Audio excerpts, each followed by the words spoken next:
Assalamualaikum warahmatullahi wabarakatuh. Waalaikumsalam warahmatullahi wabarakatuh. Alhamdulillahirabbil alamin wassalatu wassalamu ala asrofil anbiya'i wal mursalin wa ala alihi wa sahbihi ajmain.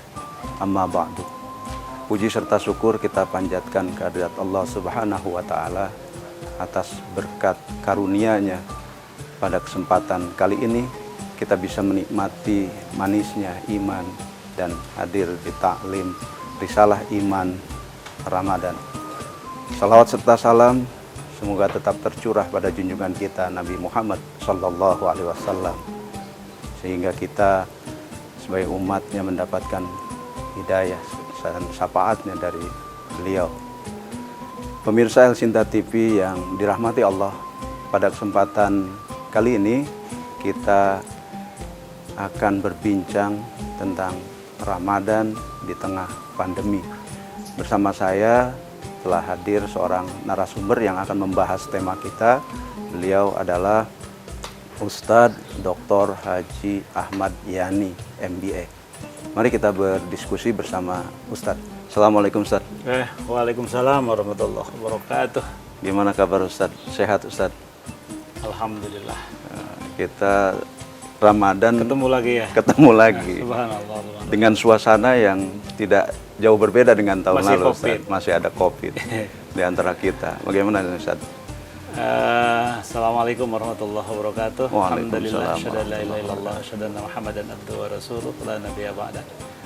Faqad qala Allah Ta'ala, a'udzu billahi samil alim minasyaitonir rajim. Wa minan nas may yu'jibuka qawluhu fil hayatid dunya wa yasudullahu ala ma fi qalbihi wa huwa ala kulli syai'in. Sadaqallahu aladzim. Pemirsa El Sinta yang berbahagia dimanapun Anda berada, ketemu lagi kita di Ramadan. Harapan kita mudah-mudahan yang kita perbuat sangat bermanfaat untuk kita dan keluarga kita. Amin. Pada kesempatan yang baik ini kami berbincang, ngobrol-ngobrol tentang suasana puasa di COVID ini. Artinya kita melaksanakan puasa masih suasana Pandemi COVID. Masih terasa sekali. Betul. Tahun ini COVID ya cukup banyak memakan bahasanya terkapar oleh COVID Ya, itu terpapar terpapar COVID. ya. Karena ini satu penyakit yang tiba-tiba Ya. gitu ya. Tidak diduga-duga. Tidak diduga dan kita juga baru mengenal tahun-tahun di saat-saat ini seperti begini. Kurang lebih sudah 1 tahun, kan? Iya, Tapi nggak perlu diulang tahun kan Ustaz? Iya, artinya kita kan seumur-umur baru merasakan ya. Iya. Zaman dulu memang pernah ada. Betul. Ya, di zaman sahabat juga ada. Bahkan seperti ini, kalau memang ini benar-benar COVID ini melanda negara Iya, gitu ya, seluruh melanda dunia. masyarakat ini sekarang seluruh dunia. Iya. Maka itu harus dihindari. Bagaimana cara menghindarinya? Kita menghalaunya gitu supaya kita pertama jauh lah dari itu.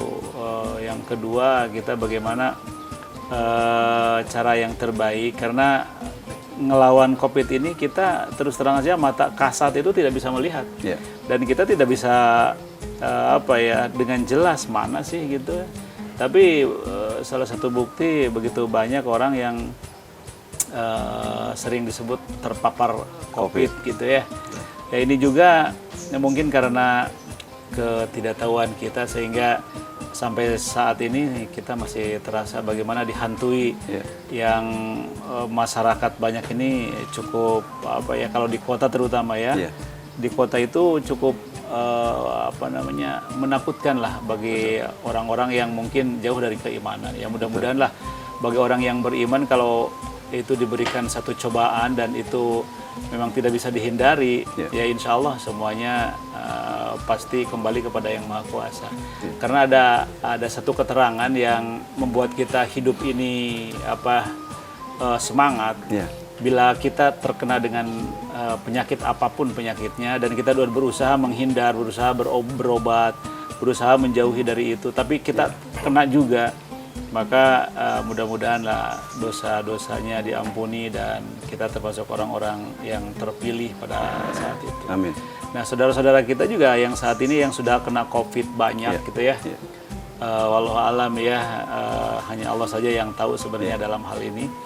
Kalau itu yang terjadi pada diri saudara-saudara kita dengan COVID ini, dia sudah menghindar, sudah berjauh dari kemampuan untuk menghindar, tapi masih kena juga.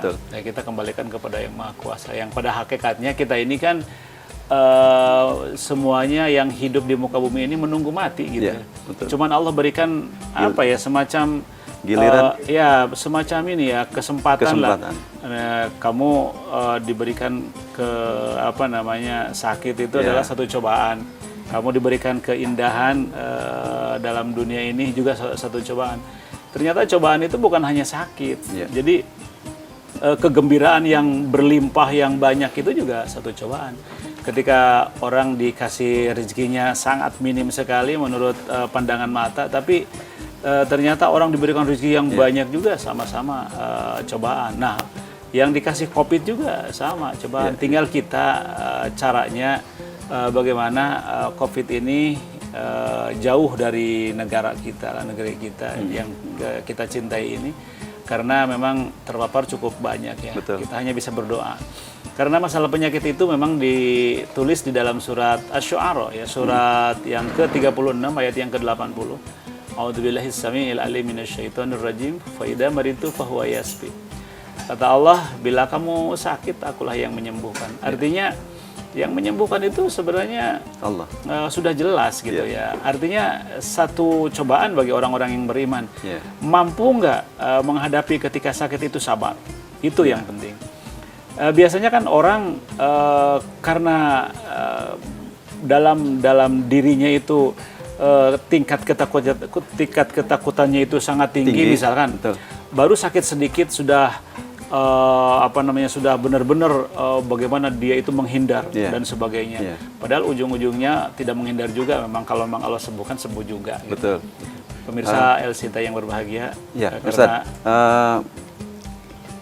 sebetulnya masyarakat kita ini sudah punya pengalaman ya dengan Ramadan, berpuasa, kemudian di tengah-tengah pandemi ini ya. Tapi pasti Ustadz punya kiat tersendiri ya yang harus dihadapi oleh masyarakat kita, khususnya umat Islam menghadapi COVID. Apalagi terakhir pemerintah sudah menginstruksikan untuk vaksinasi. Baik. Ya, tapi tahan dulu Ustadz. Kita harus istirahat sebentar ya. Sebentar Ustaz, kita harus istirahat. Pemirsa, jangan kemana-mana, nantikan Risalah Iman Ramadan hanya di El Sinta TV.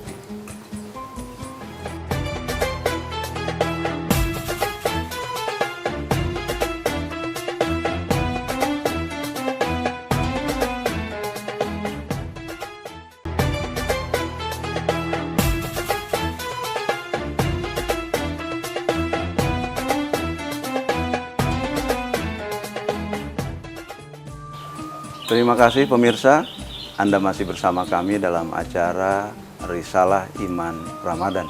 Kita lanjutkan diskusi kita bersama Ustadz Dr. Haji Ahmad Yani MBA. Ustadz, kira-kira apa kiat-kiat buat masyarakat kita di tengah melaksanakan ibadah puasa khususnya dan ibadah-ibadah lainnya tentunya di bulan Ramadan ini saat menghadapi pandemi COVID seperti ini? Baik. Pemerintah sekarang kan sudah berupaya untuk memberikan kalau bahasa kita itu mengkanter supaya imun badan kita ini ada satu kekuatan gitu ya di dalam tubuh supaya tidak bukan tidak terkena lebih tahan lah. Dalam bahasa pesantrennya mungkin kalau anak-anak bilang ihtiyat itu berhati-hati. Kalau kita melihat ayat yang tadi yang saya sampaikan dalam firman Allah Subhanahu wa taala dalam surat yang ke-36 atau Asy-Syu'ara itu sudah jelas gitu ya. Jadi ketika kamu sakit, akulah yang menyembuhkan. Semuanya juga berkehendak. Memang ada yang aneh. Yang anehnya itu ketika hari Sabtu itu di vaksin gitu. Besok terjadi di luar kemampuan kita. Iya, terpapar. Seperti itu juga ada.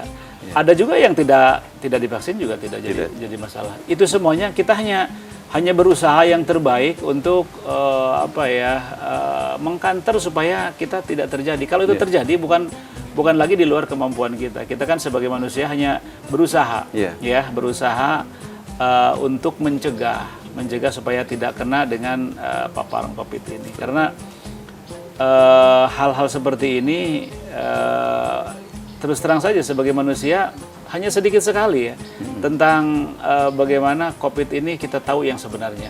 Dan hanya orang-orang tertentu saja yang tahu. Cuman kita kan walaupun di kitab-kitab ini sudah ada jelas gitu, dijelaskan di zaman Nabi juga harus menghindari hindari hal-hal yang akan menyakiti diri kita. Menyakiti diri kita ya, di antaranya ini ya. Ini yang sulit dideteksi ini yang kadang-kadang kita terlena karena kita kan serasa badan kita enak, sehat dan sebagainya. Padahal tidak sadar ada di dalam tubuh itu mungkin binatang yang kecil sekali tapi bisa menggerogoti, membuat kita ini bisa sakit.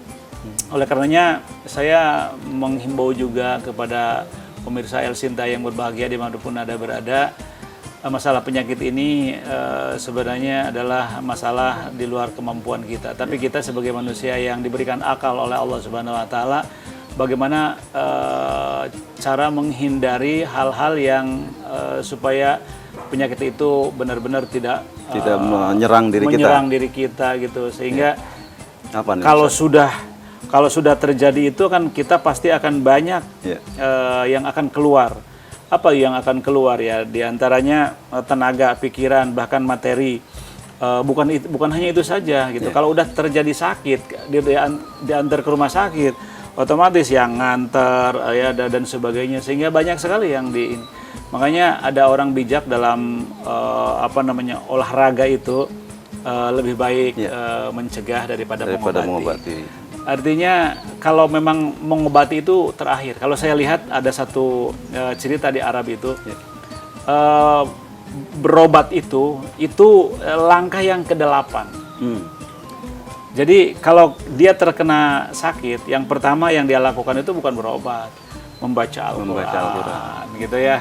Yang kedua infak, sedekah jariah gitu ya. Terus sampai yang terakhir sudah tidak ini lagi gitu baru berobat baru memakan atau minum obat.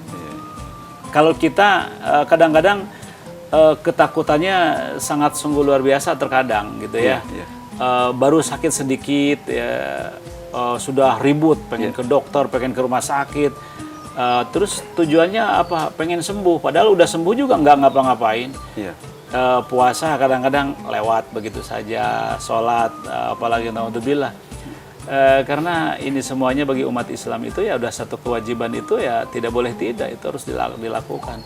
Tapi dengan adanya penyakit kadang-kadang itu terhalang, kayaknya ketutup. Sama dengan sekarang, begitu takutnya dengan corona. COVID. Tapi ketika ibadah ditinggalkan biasa aja. Betul. Kenapa? Ini ada satu korelasi gitu antara hati dengan pikiran ini, mungkin ada yang sedikit kurang nyambung. Baik Ustadz. Tadi di awal Ustadz sudah sampaikan bahwa ketika Allah menurunkan penyakit pada manusia, bahwa disitulah Allah menguji keimanan dan ketabahan manusia serta kesabaran dan lain sebagainya. Betul. Nah, tadi Ustadz juga memberikan contoh ketika di Arab Saudi, orang Arab ditimpa sakit, dia tidak cepat-cepat berobat. Ya kita juga sempat dengar pemberitaannya itu secara di media sosial bahwa di Arab rumah sakit banyak kosong. Apa yang harus dilakukan oleh umat Islam di Indonesia khususnya Ustaz, supaya itu bisa terlaksana dengan baik di negeri kita ini? Sebenarnya bukan hanya umat Islam saja sih. Semua manusia yang mengerti tentang hal ini bisa melakukannya. kalau kita sebagai muslim memang di dalam Al-Qur'an jelas para ustadz sering menyampaikan wala nabluwannakum bisyai'in minal khauf wal ju' wa naqsin minal amwal wal anfus wasamarat wa basyirish sabirin. Ujung-ujungnya mah ke sana juga. Tingkat kesabaran manusia itu memang kadang-kadang didasari dengan emosional yang tidak terkendali. Banyak orang ketika sakitnya karena sering gitu atau tidak pernah sembuh-sembuh, kadang-kadang sifat iba di dalam hati kayaknya sepertinya cuman tidak mengucap Allah ini tidak adil gitu. Saya kok sakit lama sekali gitu. Cuma memang gini Ustaz, ada kecenderungan ya di Indonesia nih, di Indonesia ketika dia flu dikit berobat. Nah, ini budaya yang harus dirubah mungkin Ustaz.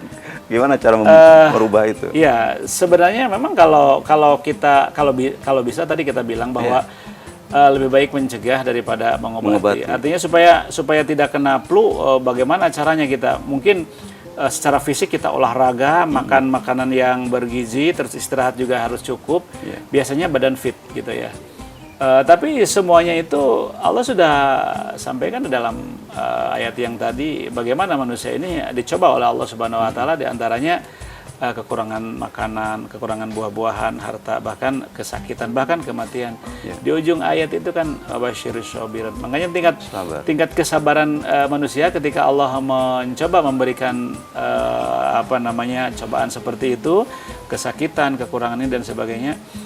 Kita kalau sudah terjadi seperti itu, tinggal kita tetap berusaha untuk mencari jalan sehat. Itu juga tujuan kita harus jelas, sebenarnya harus jelas. Kalau kita cuman pengen sembuh saja, ketika sudah sembuh biasa saja, lengah, artinya tingkat kesyukuran kepada Yang Maha Kuasa juga harus dipertanyakan kita. Baik Ustaz, kita harus istirahat lagi sebentar Ustaz. Pemirsa, apa yang harus kita lakukan dalam meningkatkan kesabaran? Nantikan tayangannya setelah yang berikut ini.